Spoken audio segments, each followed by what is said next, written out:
Obama was president of the United States. And while we were once driving through a struggling neighborhood in Chicago, he commented that only black people could live that way.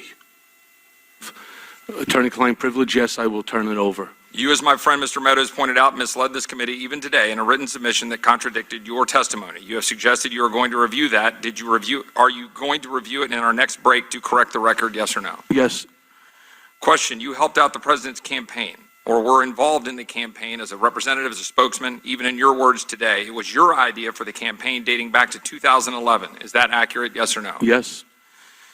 Mr. Weisenberg and other individuals, Ms. Rona. Who are those individuals? Are they with the Trump Organization? They are. Are there other people that we should be meeting with? So, Alan Weisselberg is the chief financial officer. You got to quickly give us as many names as you can so we can get to them. Yes, ma'am. As Ms. Rona, what is Ms. Rona's position? Rona Graff is Mr. Trump's executive assistant. And would she be able to corroborate many of the statements that you've made here? Yes, her office is directly next to his, and she's involved in a lot that went on. During the hearing, Congresswoman Plaskett received texts from staff, constituents, and the public at large offering advice, support, and in some cases, partisan vitriol, including from Epstein. Former prosecutor, she welcomes information that helps her get at the truth and took on the GOP that was trying to bury the truth. Epstein texted, "Great outfit, you look great," to which Plaskett replied, "Thanks," with an exclamation point. According to a 2003 investigation by Jacob Samsian for Business Insider, at some point in fall 2018, Plaskett visited Epstein at his Manhattan mansion. He agreed to give the full $30,000 that Plaskett had asked him to contribute to the Democratic Congressional Campaign Committee. The DCCC ended up rejecting the donation. Well, everybody, welcome to Pastor Jerone TV.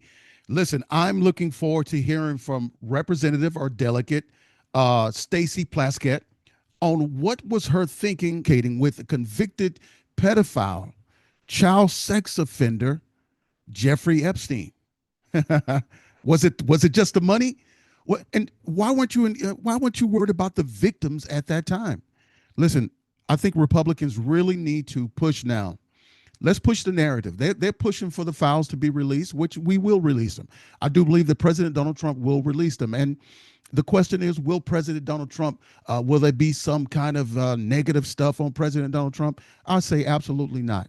1,000%, nothing on President Donald Trump in those files. Absolutely nothing. It's a nothing burger.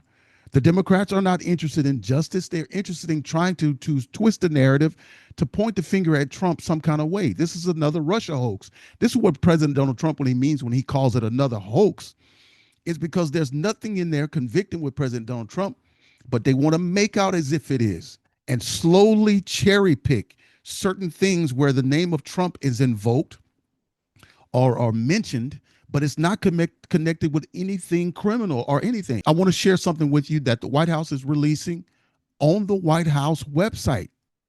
As President Donald J. Trump said, House Republicans should revote to release the Epstein files because we have nothing to hide, and it's time to move on from this Democrat hoax perpetuated by radical left lunatics in order to deflect from the great success of the Republican Party.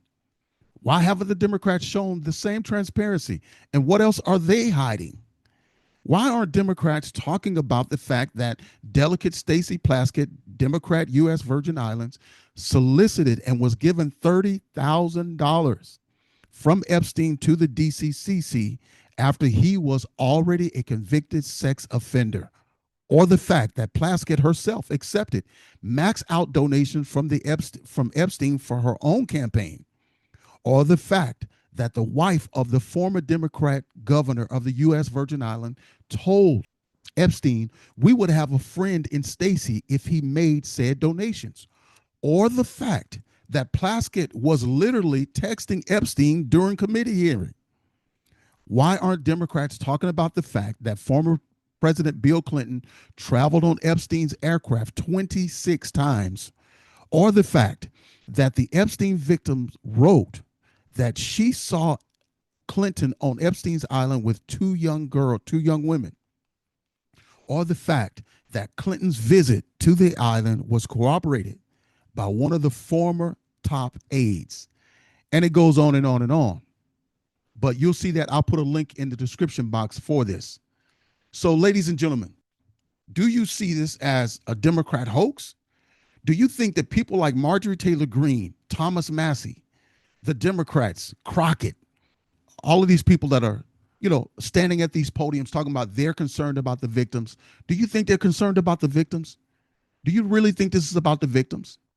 Or do you think this is a smokescreen to try to deflect from the President Donald Trump's success and what he's got going on? Don't forget, starting in January, the big, beautiful bill benefits begin to roll out, and taxpayers are going to see a tax cut. And we're getting ready to do something with a $2,000, payment for people in the country, for taxpayers, for citizens. The Democrats would never do that. If it was up to the Democrats, they'd send that $2,000 to the illegals and not to the American citizens.